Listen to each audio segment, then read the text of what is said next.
So I'm having a chat with the Covasettes. How are you guys? We're very well, thank you. How are you? Not too bad. Yeah, great. All right, you're here at Truck Festival. I actually heard your set earlier on. How was it for you guys?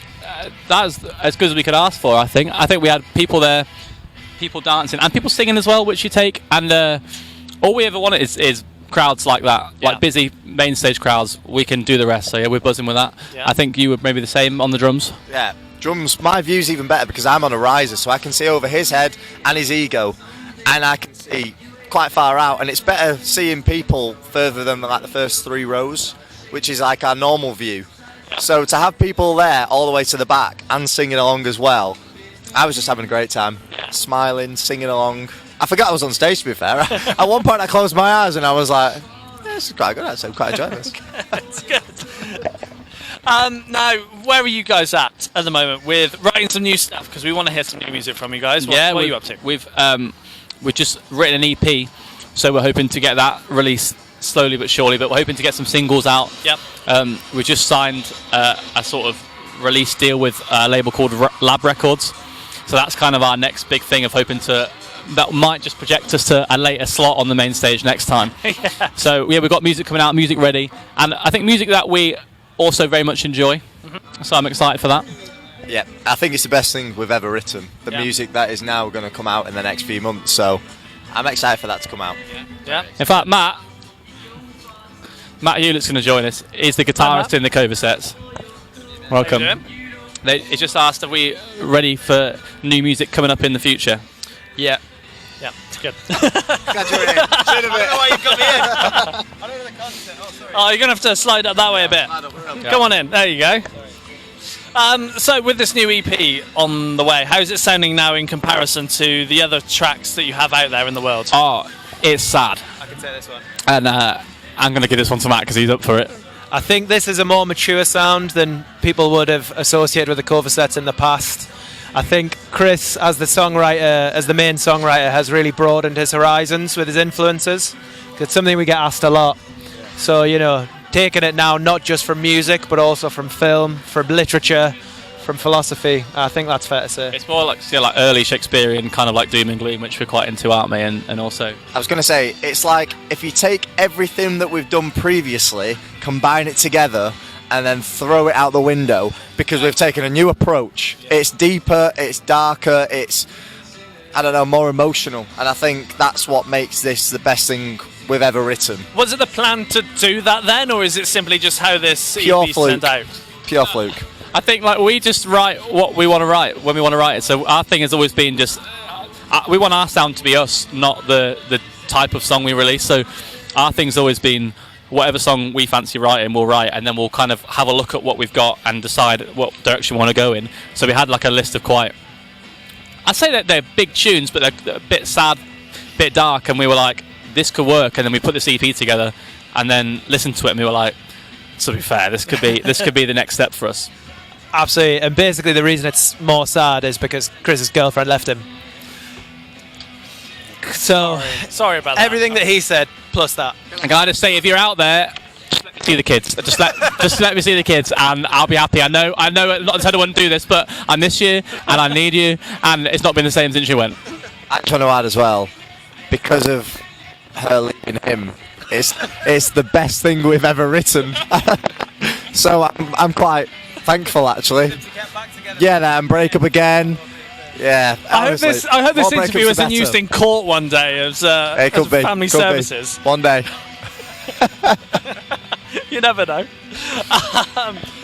So, next question. We've rocked him, boys. You've thrown me off. Now you're a different band. Now you've got different things going on. I don't know what's going on. When it comes to writing, how do tracks tend to start off for you guys? Is it a lyric, a riff, a melody? What works for you I guys? tend to write. Have you seen the Beatles documentary? Nope. So they like. I just find some chords that I like, and then I'll sort of sing some melodies to it until I have a song.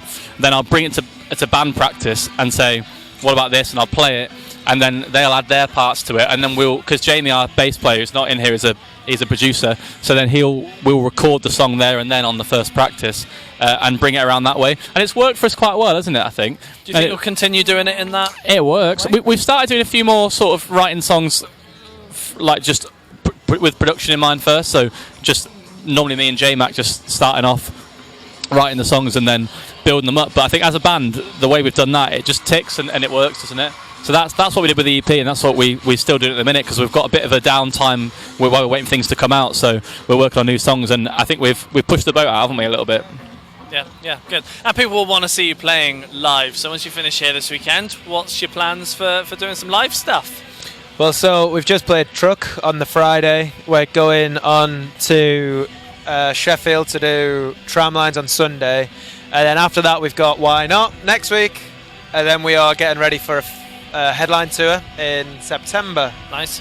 So it's the last 2 weeks of September, 22nd-ish, and you can see us all over the country, in a town or city near you. And Europe. Oh yeah, our first ever European getaway in Amsterdam. Nice. And we're playing for 1 hour on one day, and we're going for 4 days, so it's going to be chaos. And how many days before do we go? I think 2. So I think the plan is to go down, travelling over in the van. I think the day before we're going into Amsterdam, it's slightly out of Amsterdam, it's by the sea, so it's even better. So we're having a day in Amsterdam, and then hopefully we'll all be there for the gig day. Yes. Yeah. I'm happy to do it as a 2-piece, personally, but it should be good. We've given ourselves leeway of a couple of days to have walkabouts and then find out where we need to be. You know? But like we couldn't get here, so the fact we've got to travel overseas to Amsterdam, it's going to be. You need it's not those gonna days. Work. I don't know if we do. As a band, like yeah. We were meant to be playing here on Wednesday. It's Friday afternoon. So yeah, we don't trust ourselves. Earlier we were sat out there with the vaccines while they were next to us, and I just thought, we're not fucking cut out for this, but we're going to try our best. Did you go and say hi? No, I seen them, and I was like, normally I would, but I just thought, what do I say? They look so in their element, and I thought, I can't say anything that doesn't make me sound like a knob. You like that? That was touring life. I'll tell you about our experiences as well. That rock and roll, yeah, we're similar to you guys, really. So I just thought I'd leave them to it, and then hopefully they'll hear it. I shouted their name really loud on the stage, so I'm hoping they'd hear it. I'll put in a good word for you later. Are you interviewing them? Probably. Right, okay. It's what I've been told. You could say, look, there's some boys backstage, right? They love your stuff. They'd love to support you on top. Yeah. You know, I'll buy you a beer. I'll buy you 2 and a On chicken it. burger. On Whatever it. you want. I'll do it. What do you like Weatherspoons? Yes. What do you have if you go to Weatherspoons? Oh, mixed grill. Mixed grill! That's a good order. That's a man who's beaten Weatherspoons before. I was going to say, you didn't even think about that. That You've was got like to go straight. all out. What drink do you get with it? Oh, there is a wrong answer. There is a correct answer. Yeah. Just be yourself. Just be yourself. Forget the camera. Yeah. It's not about us anymore. I'm a cider guy, really. I know. I'm Dark really fruits. picky. Yeah, see, I'm a dark fruits guy. Do you like a Guinness? I've had Guinness once and I can't remember it, so... So the thing with Guinness is yeah. you've got to have 2 in one sitting, and then you're in. Okay. You have to have 2, and you have to split the G as well. So picture this is a Guinness glass. You drink it.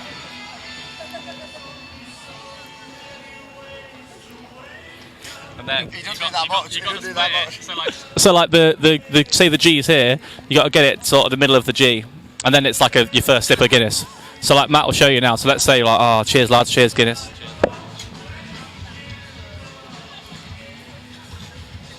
Oh, it's a cold one. I can't do it, boys. I can't do it.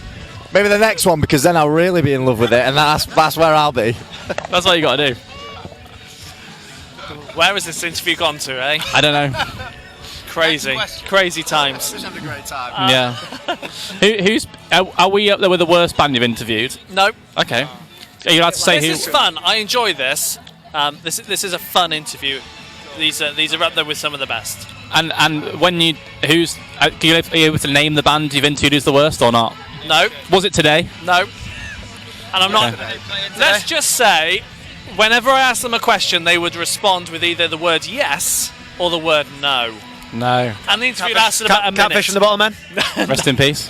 Have you interviewed? Who's the biggest band you've interviewed? Crikey. Apart from us. Foo Fighters. Foo Fighters. Oh, what? You speak to Dave? You mean the churn-ups or whatever? Yeah, the Churn-Ups. Who do you speak to at Foo Chris. Fighters? Right. Were they good? Yeah. Christ, I've interviewed loads of artists. Who's your Blur. favourite? Who's your favourite one that you've Who interviewed? did I interview? I can't remember now. I interviewed a band the other week, and I decided that was my favourite interview. Oh yeah. But I can't remember. Obviously, things change though. You could find a new favourite band, couldn't you? You could get a new one. Covasettes. Yeah, that's the one. Oh, you pronounced it right as well. Just about. You didn't before at the start of the interview, Matt. Hey, well, we'll skip that one over. Someone say he said like a completely different band name. Completely different band. And we was not happy about that. Yeah, sorry. Sorry. Yeah, that whole little bit there, it's gone. It's not in anymore. Can't embarrass me. This is a 20-second video, let's be honest. So you can salvage of this. I'm just going to keep it all in and just see where I it goes. think you should real live music, what the kids want. Yeah, absolutely. You got to be yourself, and if you take the wrong band name from time to time, I do. Call ourselves like Arctic Monkeys now and again, and just like pretend in the mirror. But hey, why not? Do you play Football Manager? Yes. Yeah. Okay. Hey, put a new battery in that bad boy. We're going in. I'll tell you what, right? I had Football Manager every year from when it started, which was about 05 or something. It's been all around. the way through before to then. about 2017. Then I stopped buying it. 2017 was a good one. A great year Football Manager. However, I was going to say I want to talk about Football Manager in enough interviews that we get sponsored by Football Manager. you never know. You never know. During lockdown, we started a band because we lived together. We started a band, Football Manager Save, online save, and it ruined our life. It ruined, didn't it? It was chaos. It was I'd say probably 80% of our time. Bear in mind we had a year locked down together. We wrote maybe 3 songs, but we completed maybe 800 hours or something on this game.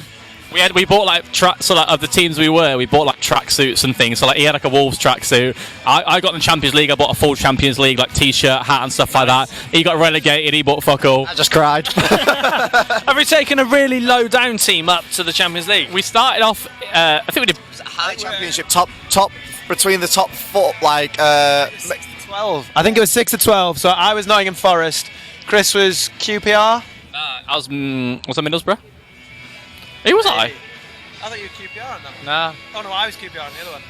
It was Crystal Palace. So it was Prem then? Because you come in as who? I was sacked within 3 months. So no, I think I started off as Cardiff City. Cardiff City. We were all in Championship and he got sacked.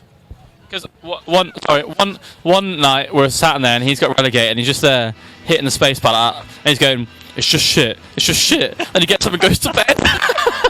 And the next morning he comes down, he's like, it's just annoying, I played a 4-4-2, played a 4-2-3-1, I don't know what more I need to do. The thing is, during COVID, obviously everybody knows that like there wasn't a lot going on, and I really got into it. But these had played it before, so I was like, right, I'll look my football, I'll be into it. I took it too much on, and I was there going to bed. What they didn't know is I'm there on YouTube being like, right, how's the best way to get out? Like the best out of a 4-3-3. Like I was just really struggling with my wingers, and I'm like, I'm really having a bad time here. But I'd have to go downstairs, and they'd be like, oh, come on, load on, we'll have a good time. And I'm going, but I'm not having a good time. I'm sick of it. I'd be down there every day having a great time, and then I'd start losing. I'd be on 6 loss streak. I'm changing everything. I'm like, you know what? I'm thinking about walking away from the job. You know what? I'm done with this. I'm gone.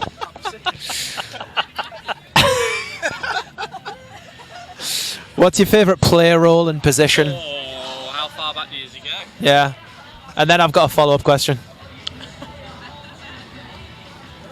I love a poacher. Oh, you dirty git. What is this I think interview? it's because that's the role I used to play Okay. when you did lunchtime football Yes. on the school field. Yeah. Yeah, I always used to be that goal hanger, just tap it in. Okay, follow-up question then. Top 3 players you've ever had play poacher.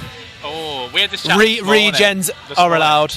If you've had a regen that's special, we'll have his name as well. I'll tell you about a region I had. One name that came into mind straight away was Carlos Vela. Oh, Mexican player. Yeah. What a player. Used to be at Arsenal and then fell off. I think that Fell was off. an early.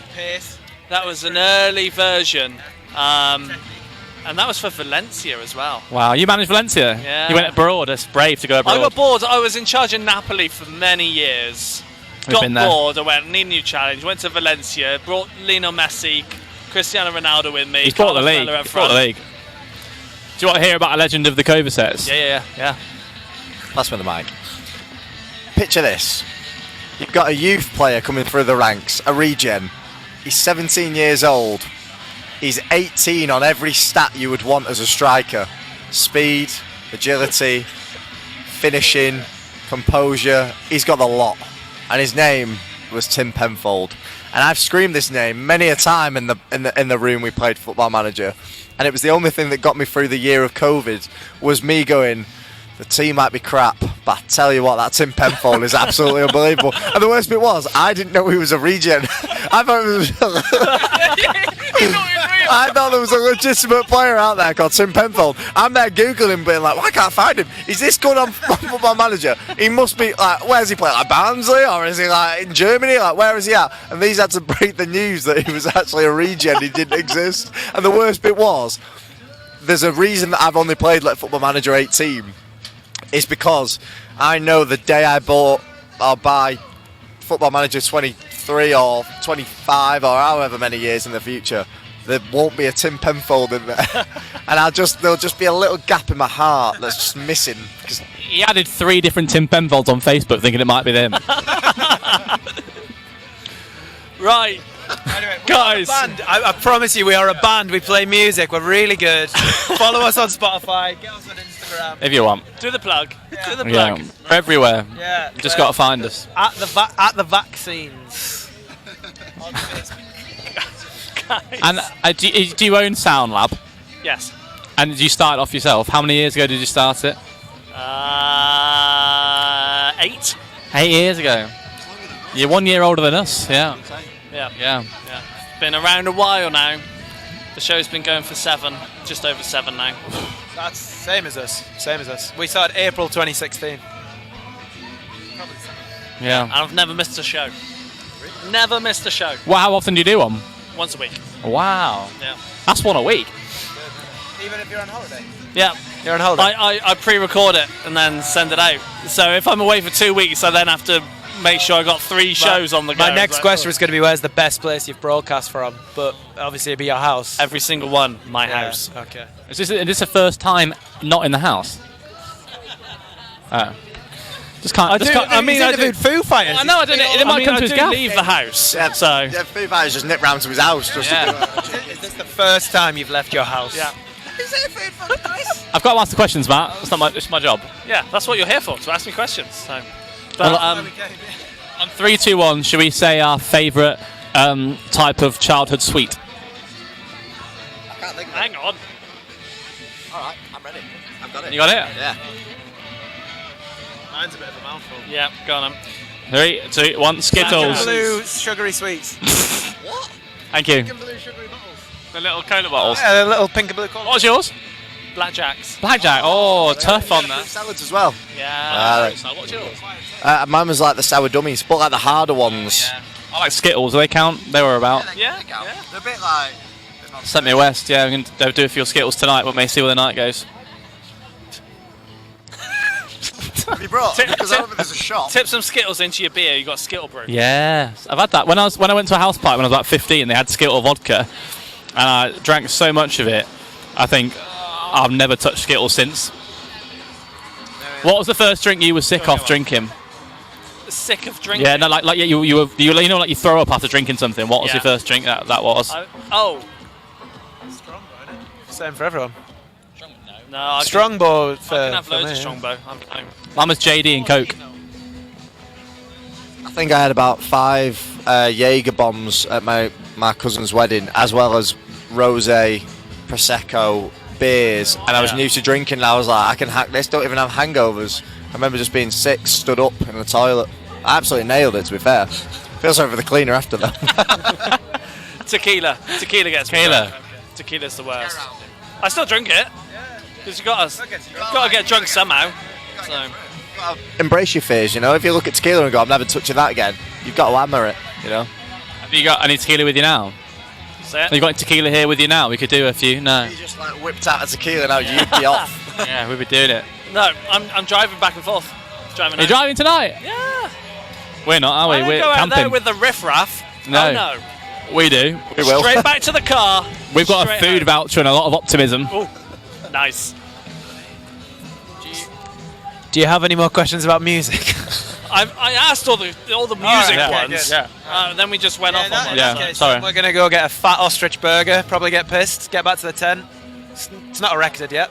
Like I say, just let me see the kids and I'll be fine. So I'll miss you and can't wait to see you. Right, I need to cut you off there because the camera probably stopped recording about an hour ago. So, guys, thank you so much. No worries. Thank you so much. Thank you for having us. Cheers. Thank you. Thank you. Thank you. Pleasure.